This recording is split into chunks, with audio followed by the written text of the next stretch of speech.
Hello there everyone, you've tuned in uxwbill. A friend of mine recently told me about some neighbors that moved in next door to his house.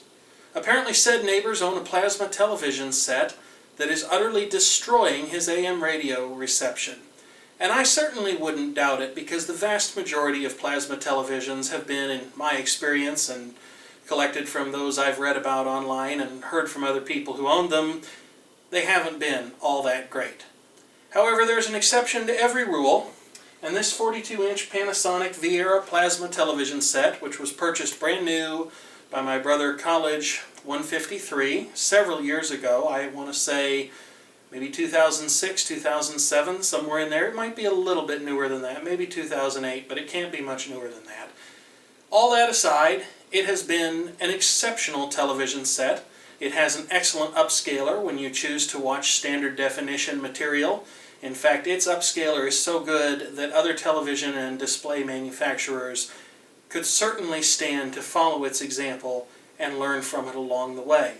It's also proven to be an exceptionally reliable television set, in that the only service it's ever required was a failure that Panasonic covered under its warranty, even though it probably wasn't their fault, when a cable box attached to this set was struck by lightning, and after that the television no longer powered on. But Panasonic did an exemplary job. It was only about a year old at the time, and they replaced it without question.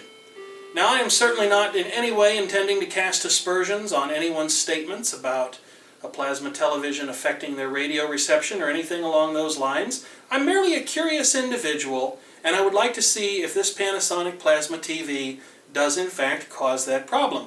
So in preparation for this demonstration, I have selected a radio from my voluminous collection of various battery-operated portable radios. This is another example of a radio with a television band, however it also adds weather reception capability. But we don't care about any of that. All we need is a good clear AM station, which here at 3:15 in the morning may prove a little bit difficult to find. I'd also like to apologize to anyone who happens to think that the lighting in this video is a little bit dim. You would be absolutely correct. The living room in this house has always been very, very dark, even during broad daylight. That's the case. I'm doing the best I can with what I have, short of hauling something like an overhead projector up here, which at this hour I'm obviously not going to fiddle around with. Even if it was earlier, I probably wouldn't fiddle around with it. So let me see if I can find a good strong AM station, and we'll just see if this television messes up the reception of that station. Alright, so already I've run into a bit of a complication. It seems that if I place the radio in front of the television without even so much as turning it on to try and provoke it, I've placed the radio into some kind of a Bermuda Triangle where it won't pick up anything on the AM dial. And of course at this time of night the AM dial tends to be a mishmash of overlapping stations, so it's been very, very hard to find a sufficiently strong signal that you could hear very clearly. But let's go ahead and just turn on the TV. Just put it on the put it within the purview of the video camera so you can see what's happening here. And we'll go ahead and click it on.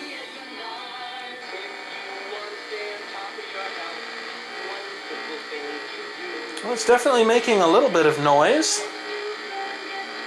and it might make more noise if you tune to a different portion of the dial.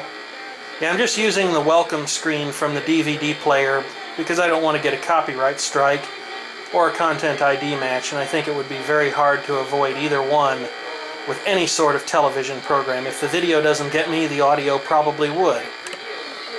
So it is making noise on the AM radio band, but I don't know that I'd go so far as to say it's ruined. Let's just see what happens if we bring it in closer to the TV. I expect it will probably get worse.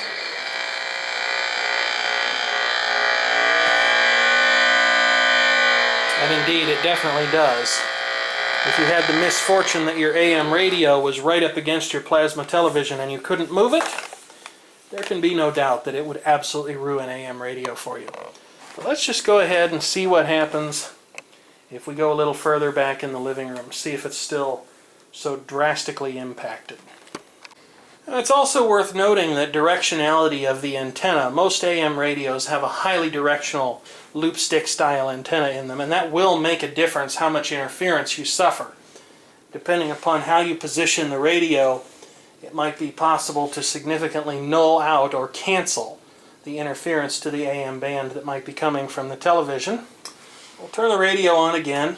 It touches so many people. If you look for your bang for the buck, radio is the best way to go, especially when you're building a brand and trying to... And right now the TV set is turned on. People listen to radio every day, and many for a long time. Let's just see if it makes any difference to turn it off. People listen to the radio a lot. We still support all the local charities. Anything going on in town, you'll see that bank's name on it, and it's a Wintrust Community Bank. But to tie it all together to what we stand for, we need an all-encompassing... Well, let's turn the radio around.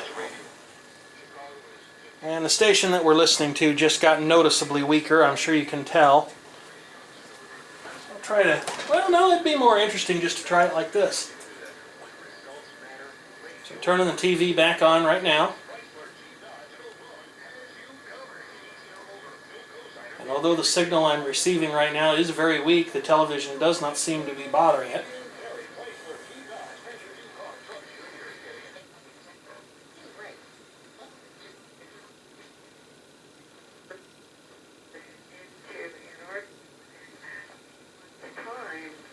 That it was because there's archaeology in Antarctica of ancient pyramids, ancient structures with hieroglyphs. So I think the end result is certainly something of a surprise.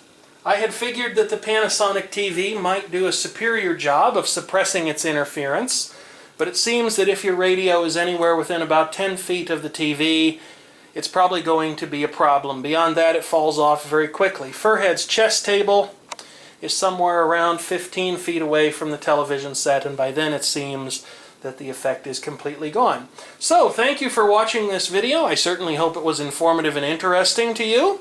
And as always, I eagerly await your thoughts down in the comments section.